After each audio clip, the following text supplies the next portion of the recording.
Hello and welcome to a new episode on Sadhana World Foundation. As you know, we care about crafting young lives. We present them stories drawn from the lessons in history as well as our folk tales which are anchored on moral values. We think that these stories contain a tremendous amount of moral teachings which our young children and adults can inculcate in their lives and become stronger and better human beings.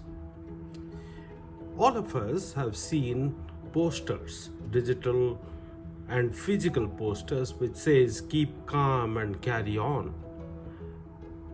This message was coined sometime in the World War II to inspire, to galvanize the forces and public opinion for the people to come together and believe that their rulers will save them and will lead them to victory.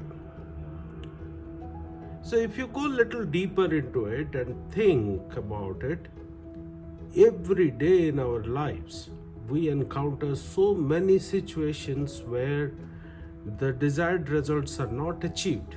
We feel frustrated, we feel distracted from the goals in our sight. Here is a small folk tale. Once upon a time, in a jungle, the elephant was collecting leaves and branches and was eating happily. A fly came near it and it kept on buzzing near its ears. The elephant, as usual, used its long big ears and just shook it. The fly went away, but the fly won't go away long distance. It comes back and again starts buzzing near its ear. It did it again. This kept on repeating. After some time, the elephant asked the fly, "Hey fly, why are you continuously around my ear?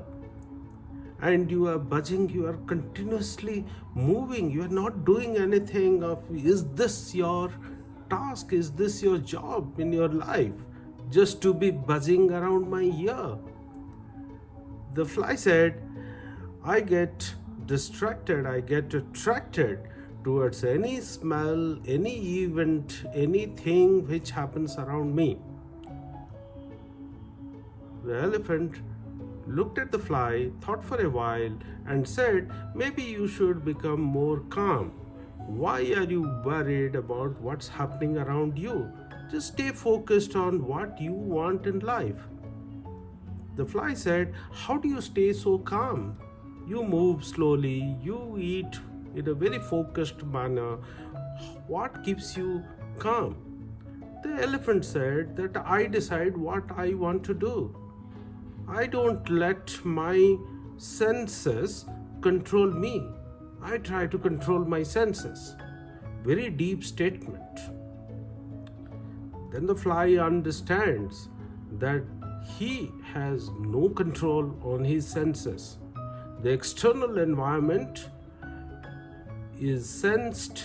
Any changes in the external environment, any fruit, any food, any flower, any movement which happens in the external environment is sensed by the sense organs of the fly, and the fly thinks that there is something happening and it must be present there. It just goes there. However, the elephant knows where its food is and it eats the food in a very focused manner. So brilliant teaching embedded here. Small little folktale. When we were small children, I'm sure our parents, grandparents, teachers have told this story to us a million times. However, when it comes to our practice in our life, day to day, you are a singer, you just couldn't give a good performance, you feel very sad, you feel angry, you try to figure out what didn't work right, you throw some tantrums at the people who were on the musical instruments or about somebody who had a fight with you. You try to externalize the thing or you take it on everything upon yourself, thinking that you are at fault and you must do something about it, you are not up to the task. Various kind of emotions run through your mind. Your boss says something which you don't like and you start throwing tantrums, you start feeling low, you start feeling rejected, dejected, and so on and so forth. Your mind is not calm. You are distracted. You are distracted by the signals, by the behaviors, by the events happening around you. You are not in control of yourself.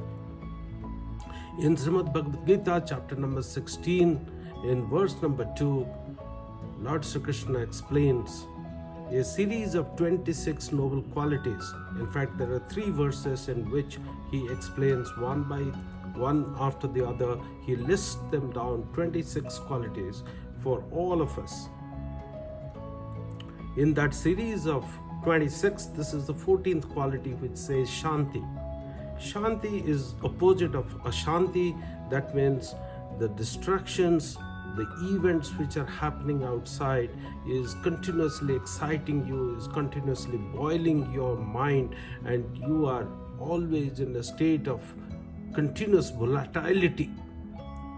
You want to move out of it, you have to stay calm. If you look into the mythological story of the Ramayana, Lord Ram, through various life events of Ram, it is depicted that how he has stayed calm and possibly has left behind as examples to all of us that it must be a good habit, good practice, good quality to stay calm. He is being sent to the jungle for 14 long years. He accepts that. He doesn't take that with any grudge in his mind, any feeling that he has lost something so significant in his life. He has forced himself to go to the jungle, not out of sadness, but just as a matter of doing things in life as usual. In Buddhism, Siddhartha, the prince who becomes Lord Buddha subsequently, also leaves the palace, seeing various events happening, and then realizes that it's important to stay in a state of peacefulness. We have to be calm, we have to be peaceful with everything happening around us. There will be successes, there will be failures, there will be headwinds that we have to face while we move forward. There will be at times tailwinds which will make us progress faster. We don't have to be extremely excited when the tailwinds are supporting us. We do not have to be extremely sad, frustrated, and disappointed when there are headwinds which are opposing us. We have to stay focused, make progress, take life as it comes. We have to decide in our mind what is right and how we must cope with the situations around us rather than blaming what's happening around us. Ladies and gentlemen, my dear young children who are watching this, please make a note that Shanti is the noble quality that we have been told again and again through mythological stories, through folk tales, through lessons in history, and advices from so many people. It's important to practice it day in and day out, reflect, think that are we letting our senses control our mind, or we are trying to control those senses. I look forward to our future conversation. Thank you very much for spreading these words of wisdom which are available in our mythological stories and folk tales and lessons in history.